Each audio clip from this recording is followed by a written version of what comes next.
Imagine a mountain so valuable that it changed the global economy. Not a country, not an empire, a mountain. High in the Bolivian Andes stands Cerro Rico, the rich mountain. For nearly 500 years, people have carved tunnels into its body searching for silver. The wealth pulled from this single peak helped build the Spanish Empire, flooded European markets with money, and fueled trade across Asia. But there's a question historians still struggle with. How many people died to make it happen? Some estimates exceed 1 million. Others are far higher. And that's where this story begins.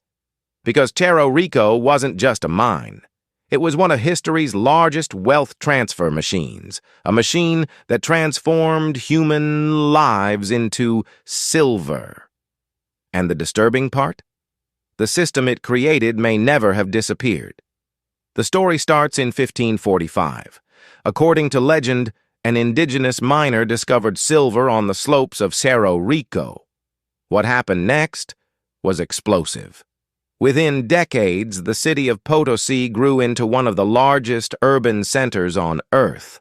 At its peak, it rivaled the population of London and Paris. Silver poured from the mountain. Caravans carried it across the Andes. Ships carried it across oceans. Soon, coins minted from Cerro Rico were circulating across Europe, Africa, and Asia. For Spain, it was a miracle. For the people mining it, it was something else entirely. To keep production running, colonial authorities expanded a labor system known as the mita. Indigenous communities were required to send workers into the mines. Many never returned.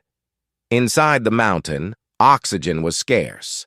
Dust filled the air. Tunnels collapsed.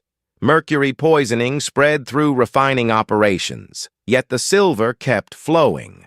Because every time a worker descended underground, an empire above ground grew stronger. But then something strange happened. The more silver Spain extracted, the less valuable silver became. Prices across Europe began rising. Today, economists call it the price revolution.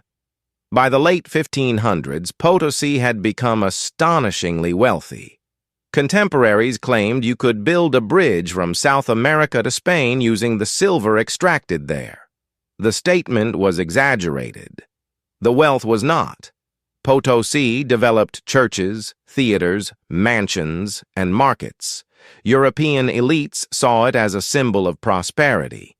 But appearances can be deceptive, because beneath the city sat a growing network of tunnels. Hundreds of kilometers of them. Every year, workers pushed deeper into the mountain.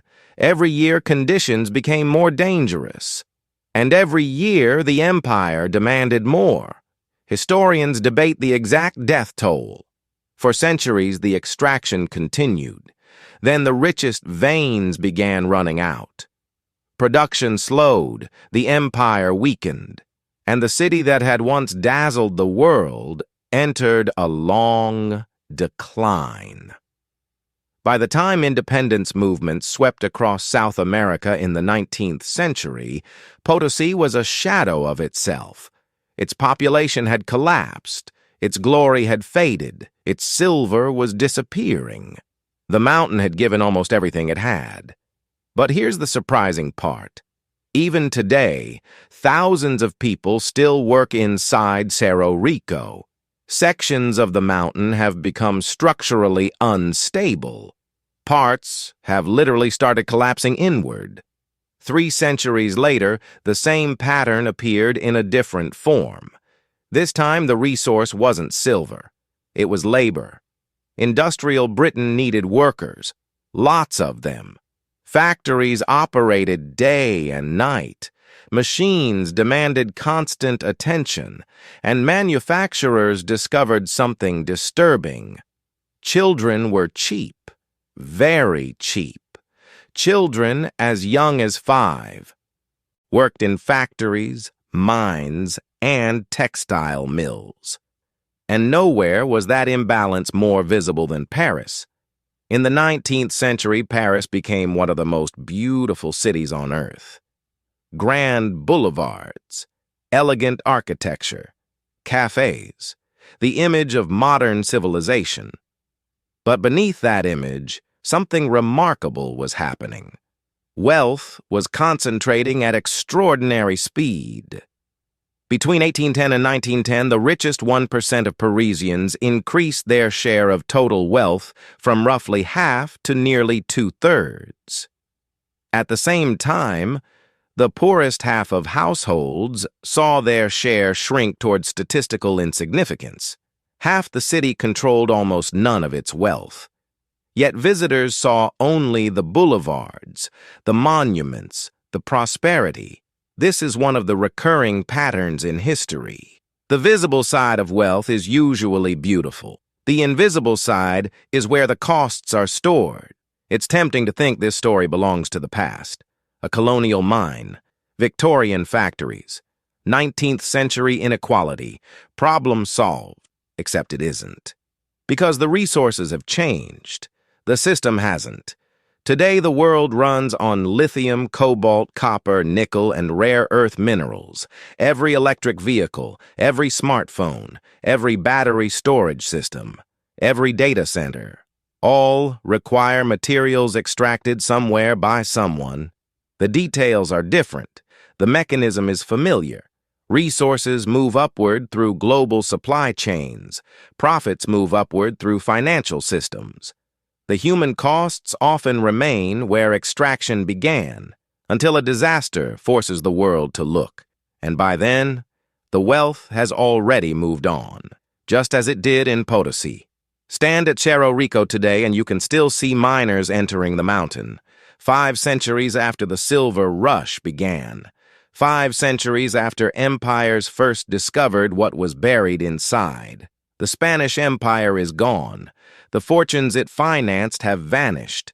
The global economy it helped create has transformed beyond recognition. Yet the mountain remains, scarred, hollowed, still being mined. Its tunnels stretch through history like a warning.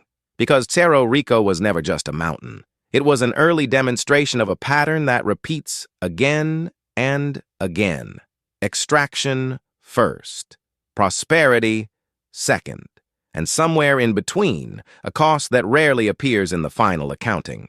The silver made kings rich. It built cities. It changed the world.